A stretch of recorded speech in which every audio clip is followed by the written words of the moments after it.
Hey, today guys, we're making smothered pork chops, or what some people say, smothered poke chops. Either way, it's going to be good. Let's go ahead and get into it. All right, we have 6 beautiful chops here. I have washed these off. You want to wash your chops because they do have bone dust on them from the saw, and you want to make sure you get all that off before you start cooking them up. We're going to season them with some adobo, with sazon, garlic and onion powder, black pepper, bell peppers and onions. So we're just going to begin to season our chops. We're going to season them nice and liberally. Remember, the seasoning from our meat is going to help season our gravy as well. So we're going to go heavy with our onion and garlic and our pepper, and so with our adobo. And we got it all seasoned up, both sides here. I'm going to go ahead and get my skillet heated up, and we're going to go ahead and shallow pan fry these. I will be adding a little bit of flour on top of these as well. You can go heavy on flour and put them in a bag and really shake them, or you could do it like this and add just a little flour on top like I'm doing here to help get a nice little crust on those chops. This is definitely one of my favorites, so good. And actually there's several different ways to do it as well. All right guys, so I have a very shallow bed of oil in the bottom of my skillet, probably just under a cup of oil, if that.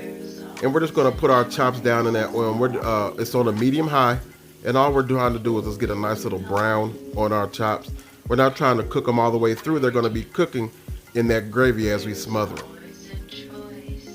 Shouldn't take more than a couple minutes. And you can see we've had them cooking for about 2 to 3 minutes. And you can see they have a really nice color on them already. Like I said, we're not cooking them to done. We just want to get a nice color on them. And it's going to help thicken up our gravy as well. And I just like the texture. Now, you don't have to bread them at all.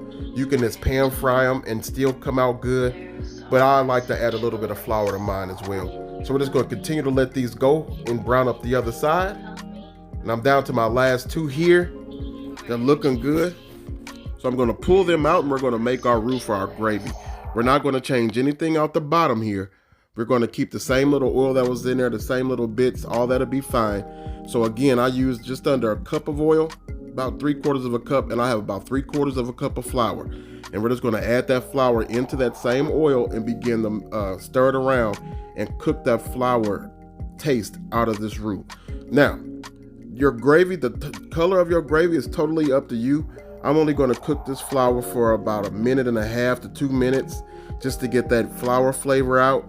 I'm not really trying to get a really dark roux, which is going to lead to a really dark gravy.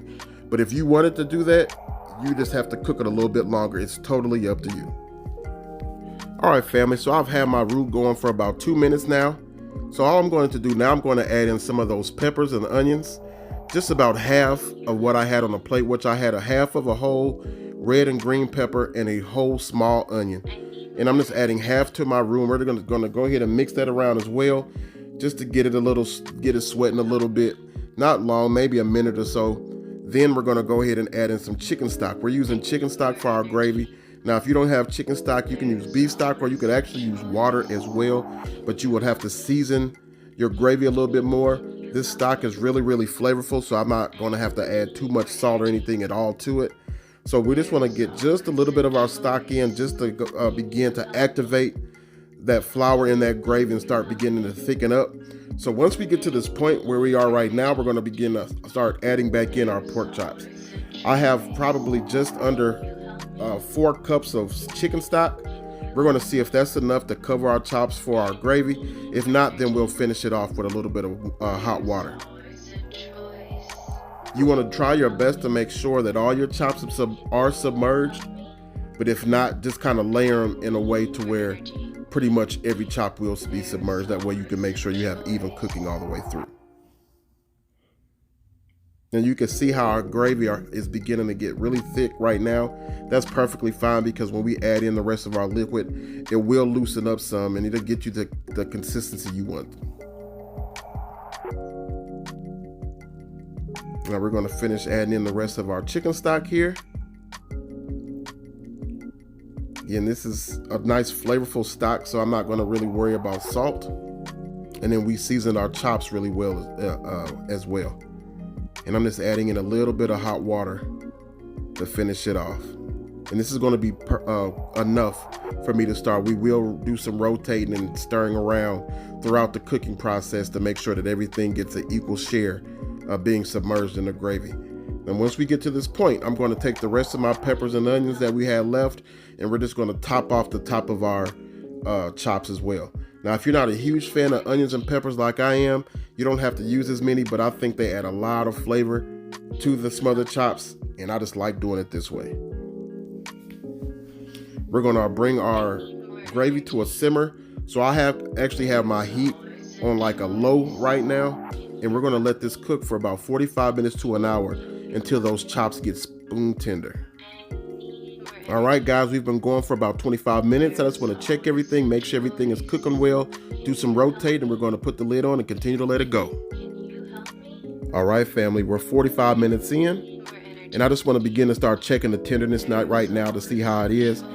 The chops are completely done at this point. Now it's just a matter of how tender you want your chops. Again, I kind of like to go to spoon tender, so we might have another 15 minutes or so. All I'm going to do now is just continue to rotate some around, flip them around, checking the tenderness of all my chops. We're going to cover them back up and let them go another 15, then we should be good to go. All right, family, we're an hour in. Let's go ahead and check them one more time. Look at that gravy. Now, this gravy with rice alone is going to satisfy you, but whew, and you can see how that meat just fell apart. So yeah, we're done now. Everything looks delicious. Can't wait to dig in. We're going to go ahead and turn this off and go ahead and fix up a plate. See you guys back in just a second. Oh yeah, let's go ahead and get started. Now we got some white rice, some green beans for our side. And just look how good that looks. Look how nice and rich and thick that gravy looks. Perfectly cooked rice. Gonna add a couple chops on here. And when I tell you these bad boys are tender, woo, just look at that. Just falling apart. You can't even pick it up with the fork. They so tender. Yes, sir. That's exactly what you want. Let me get a spoon so I can get this meat on this plate. My God. All right, and we're gonna put a nice good helping of gravy on top of this rice and on top of these chops. Look at that. Ooh. Now you talk about comfort food. This is it. And again, there are so many different ways to actually make smothered pork chops. This is just one of the ways, and I'll be sure to show you some in the future. That looks fire. Let you get one more look before we dig in.